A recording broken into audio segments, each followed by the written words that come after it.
Handwriting examination is the analysis of handwriting in order to determine the source or the writer.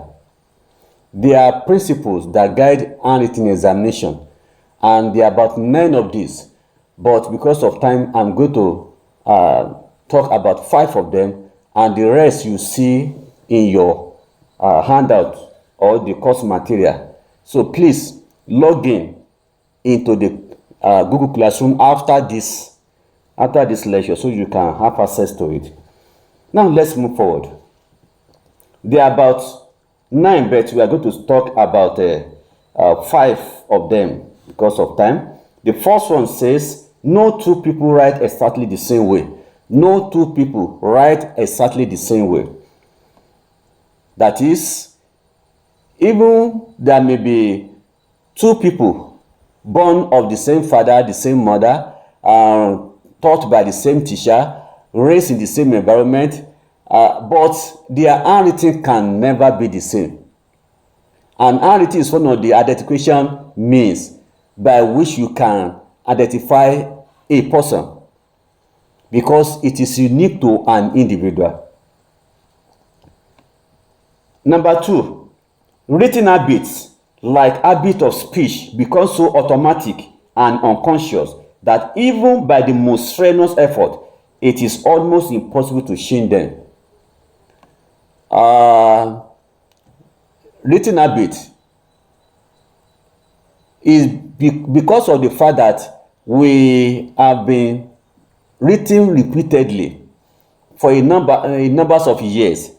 So there are some of us that we started writing at the age of 5, 6, and by the time we reach age 18, 19, our written habit is already developed, already stable. So by that time, it has become habit. That is, the way we write, the way we put our pen down and write things has become part of us. That's consciously or subconsciously, we can write things without necessarily need to think before we write alphabet like A, B, C, D. So it has become automatic with us and unconscious that even by the most strenuous effort, it is almost impossible to change them. Number 3, individual characteristics that are unique to a particular writer exist in every person's handwriting. Distinguish it from every other writing. In every person, every writer, there is something that is unique in your writing. There is something that is unique in your writing. For example, the way you construct your A will not be the same way I construct my A. Even though my A and your A may look alike, but our method of construction will not always be the same. Number 4, a person's handwriting changes over the course of their lifetime because of the fact that our central nervous system controls our finger, and our wrist. So when we write, is as a result of the way our central nervous system sends signal or receives signal from our hands. Therefore, whatever happens to the central nervous system will always affect what we write. As we age, our central nervous system also age and become weakened, and because of this, the way we write will always be affected. If you gather what will be written since age 6, 7 up to age of 50 and above, you can see the drastic change. And that is why you have to be careful when we are analyzing the signature or handwriting of a dead man, a deceased that has his will written down. If there is a challenge from one of his children that perhaps the will couldn't have been written by their father, that perhaps the lawyer and one of the siblings could not together to forge another will that is not from their father. If there's a kind of challenge like this, you have to take some of the writings of the father in the past. So you have to be careful so that you won't think that the written of the father when he was around 30 years, 40 years is not the same with that of the father of the deceased man while he was around 90 or 80 years or 80 years before he died. The differences that may the similar differences that we may observe between the handwriting while he was still young and the one that we have when he was old is what we call natural variation. There is always natural variation in everyone's handwriting, apart from the fact that when you write 2 times, there's going to be something that will make the difference between the first and the second one. So the natural variation must be must be noted wherever we are working on handwriting. And lastly, because of our time, every developed handwriting shows peculiarities, which is a combination of all characteristics or deviations from the method taught and idiosyncrasies. This cannot be exactly duplicated in the writing of another writer. As we develop our handwriting, that is, it will get to a stage when our handwriting is already developed. By the time we reach age 18, 19, our handwriting is already developed, unlike children of about maybe 5, 6, 7 years that are still learning how to write very well. So, but by that age, it's already developed. And for the fact that every writer always deviates from the method taught, the level of your deviation will determine how your handwriting will be. The level of your deviation from the method taught, from the penmanship, will determine how your handwriting will be. And because of the fact that you are deviated from the methods taught, this will make some peculiarities to appear in your ratings. These peculiarities are the habits that you have introduced unconsciously to your ratings. So in handwriting, there are 2 types of characteristics in handwriting. We have class characteristics and individual characteristics. Class characteristics are the habits that are part of basic writing system found among a large group of writers that these have slight identification value, unlike that of individual characteristics. So even though we may still use it to identify some people, but it's not strong enough to identify a source of writing. It's not strong enough. So you have to use it in combination with individual characteristics. Some group of people share a common bond, develop handwritten characteristics that are unique to the groups. For example, some professions like accountants, when they write note to their colleagues, you can see the difference between it and when a medical personnel writes notes to his or her colleagues. And the same way, among different nationalities, you can see the difference. We can see something that will make you to say the one who wrote this thing will be an Indian person, or the one who wrote this thing will be from Nigeria or from any part of Africa.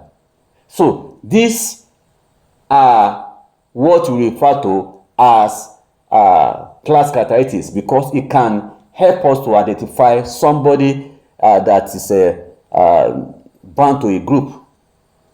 that share a common bond to a group. So let's move forward. I said we have two types, class characteristics and individual characteristics. Now, in individual characteristics, in this individual characteristics, these are deviations from the norm the writer make when they do not follow the rules of penmanship. The rules of penmanship are the method, the standard method that we were taught when we started writing. So, but it will get to a stage that we begin to deviate from this. So our the way we modify and stylize our writing will bring some peculiarities into our writings, and these peculiarities will make it peculiar to us and us alone, that by the time every other peculiarities, all other characteristics that show up in our writings, if they are considered, if all of them are considered, we can't see we can't see the same in another person's handwriting. The combination of all these peculiarities can never be found or duplicated in another person's handwriting. So no other writer duplicates exactly all the peculiarities that show up in a writer's handwriting. Although many writers may have similar individual characteristics in their writings, it is the unique combination of all the characteristics that identify a writer.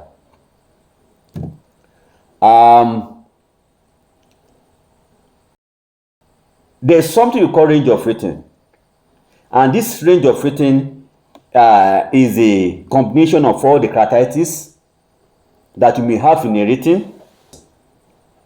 All this joined together is referred to as a range of writing or master pattern, and this master pattern can be divided or can be grouped into three.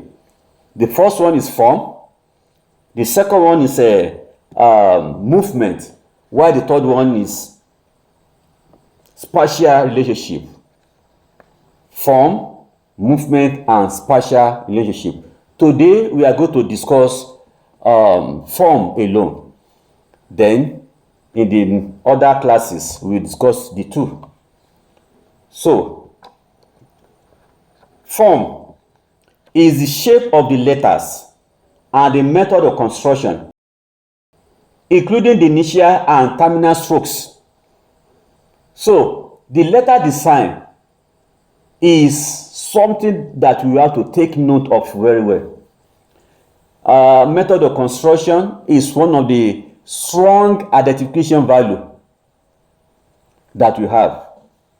So though many forgers will imitate letter forms, they can, because the forging is more or less a drawing something. It's when they are doing artistic work, so they are drawing, so they can construct the same thing.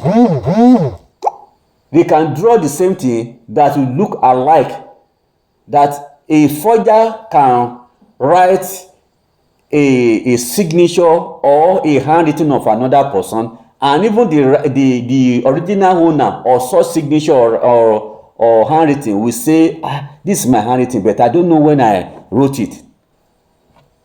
The trained person will be able to differentiate between the one that is drawn and the one that is original, that is natural. The natural handwriting is the handwriting that comes from the brain, whereas non-natural one or forged one does not come from the brain, but is as a result of drawing, that is copy and paste. It's like copy and paste. It's like looking at somebody's handwriting and drawing the same thing. So it's drawing. It's not coming from that person's brain, but it's coming from another document. Now let's look at the screen. We have 3 A's here. 3 A's written by 3 different people. 3 different writers. You look at it. If you look at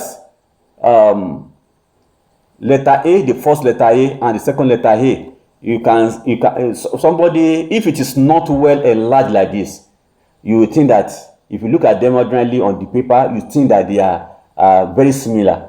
But because of the fact that they've been enlarged, the same way you look at it if they are under microscope is the way we are looking at it. So looking at it, you can see the method of construction is very clear, especially to the trained person. Now, this first A, about four stroke were used to construct the A. The writer made the first stroke from up down and took it up again, made another stroke before he made the third stroke to the right, from top to the right. Then later and finally he brought another stroke across the three strokes, making four stroke to construct the A. The second A is made up of three strokes. The first stroke starts from up.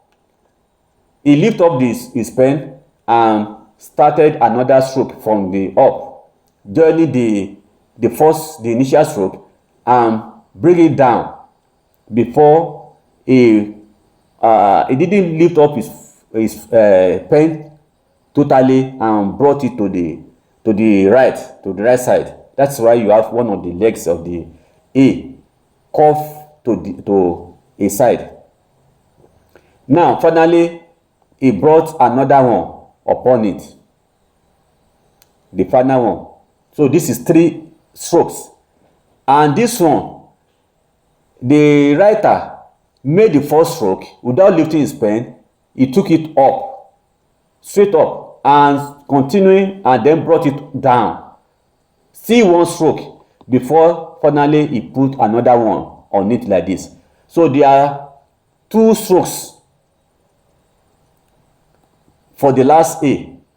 So the method of construction of these people, of the three A's, are not the same. So the method of construction is one of those things that you see to identify the writer. The same thing in B. The method of construction here is not the same. Look at this O down here on the screen. Look at the method of construction. The first O, it started from the middle, took it to the left, down, up, then down again. This one started from almost the middle, while it took it to the left instead of to the right, like this one. Took it to the left, back to the right, took it back to the left, then down, up, then back to the left, and end it here. The line that came out is a total different line, unlike the first one that extended one of the stroke outside, that extended the same stroke outside. But this is different stroke. So this one used just only one stroke like this and form the hole, while still taking the stroke to another, joining another letter.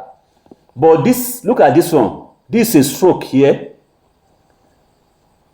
and another stroke, making two stroke.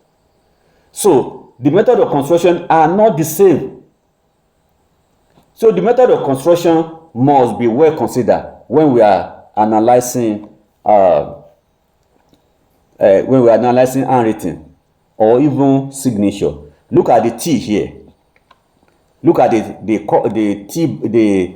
the stroke and the bar, this cross bar, the T bar here. Look at it. The way this one constructs its own is different from that of this one, using only one stroke, still continuing placing the bar on it, unlike this one. So the method of construction is very, very important. If you look at the screen, you see there are some letters that occupy two zones. Like H, we occupy just two zones. The first zone is the zone immediately after the baseline, whether the baseline is visible or not. After the baseline, then immediately after the baseline, after the first zone, you see another zone. It occupies another zone just below the line that precedes the zone that you have this H. Then there is another zone under the baseline which this H is not supposed to extend to. But J, especially small letter J, will get to that zone. Y is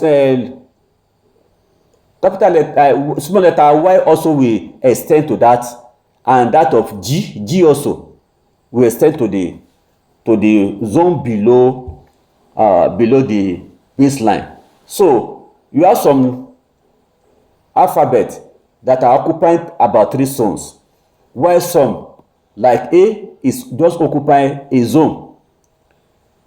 That is how majority writes. But yet there are some that their A will go to the will extend beyond the first zone, we go to the second zone, or even we go below the line, the baseline, that is moving from first zone, second zone, and occupy the third zone. So all this one must be taken into consideration while we are examining handwriting. Then we have initial stroke, we have initial stroke, medial stroke, and terminal stroke. If you look at this, you can see that this one is I. This is it consists. This it. Look at I here. Look at the initial stroke. How this one constructs its own. Not everybody will have I written like this. So the initial stroke, look at the initial stroke. And the same I that you have here will not be the same as I inside this place. Look at the same person. Look at his I here.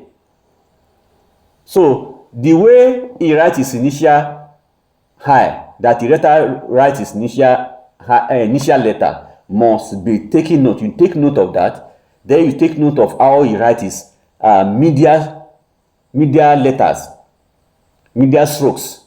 Then the terminal stroke also must be considered separately. All this will be considered separately. So all this one will be demonstrated in the course of this training. So all these things are very, very important for us when we are considering, when we are examining any handwriting. Also, we have embellishment.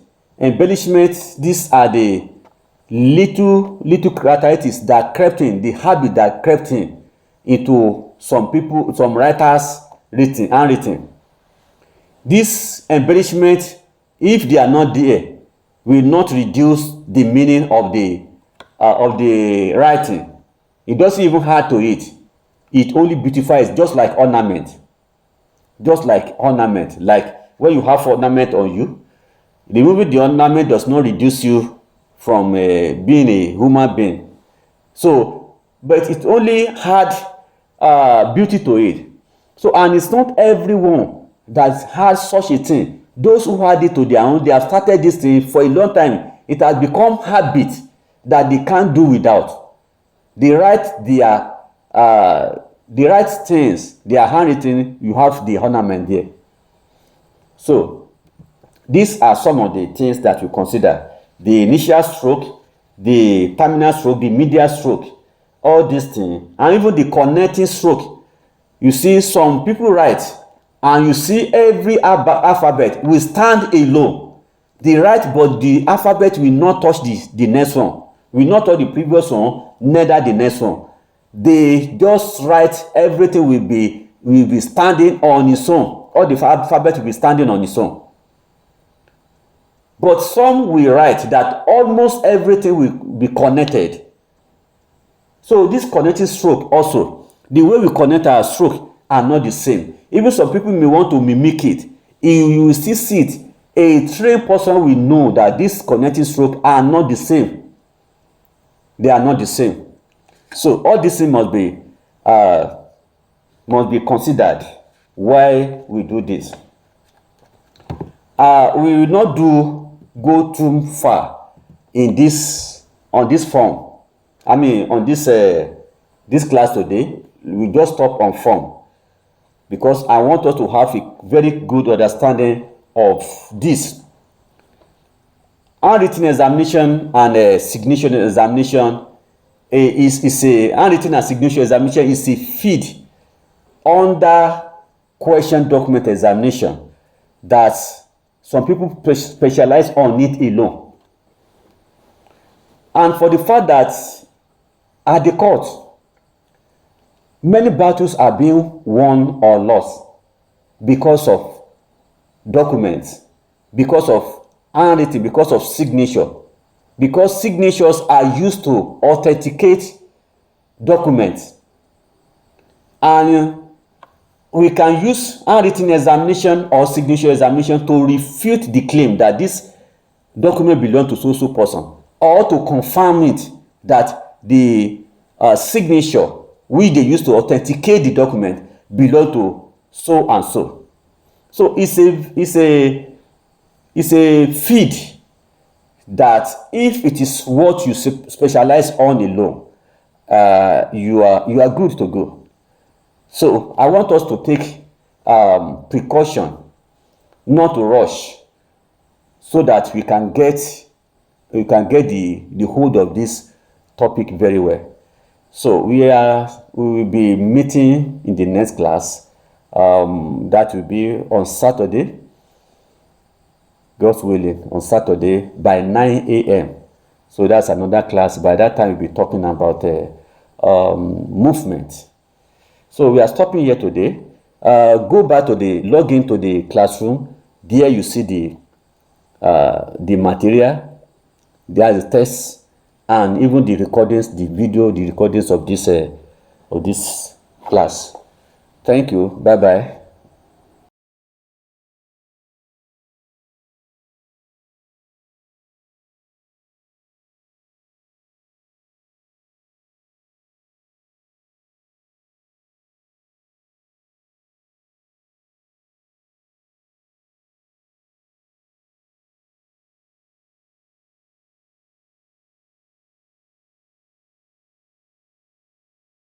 The patterns